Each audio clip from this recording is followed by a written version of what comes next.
بسم اللہ الرحمن الرحیم۔ السلام علیکم ناظرین۔ گاڑی کا ٹائر پنچر ہو گیا، اسے گاڑی کو ایک سائیڈ پر کرنا پڑا۔ جھنجھلاہٹ سے اس کا برا حال تھا، دل تو پہلے سے ہی بے وجہ اداس تھا۔ اترتے ہوئے اس نے ایک نظر ادھر ادھر ڈالی، زندگی رواں دواں تھی۔ اس نے تھکتے تھکتے انداز میں ٹائر بدلنا شروع کر دیا۔ اسٹپنی نکالتے ہوئے اس کی نظر قریب پڑی ریڑھی پر پڑی۔ نوجوان گاہک کی انتظار میں کھڑا تھا۔ اس نے جیک لگایا، پنکچر والا ٹائر کھولا اور نیا فٹ کر دیا۔ 10-15 منٹ سارے کام میں لگے۔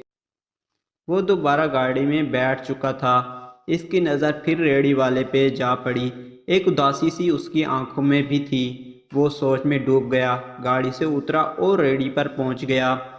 جی صاحب، ریڑھی والے جوان کی آنکھوں میں چمک آ گئی۔ کیا ہے تیرے پاس؟ جی گھر کی بنی ہوئی بیسن آلو والی ٹکیاں ہیں۔ جی بڑی زبردست۔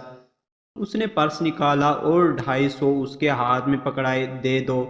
اس نوجوان نے جلدی سے ٹکیاں تول کر شاپ پر اس کے ہاتھ میں پکڑا دیا۔ گاڑی میں بیٹھ کر اس نے ریڑھی والے کے چہرے پر نظر ڈالی۔ ریڑھی والا قدرتاً خوش نظر آیا اسے۔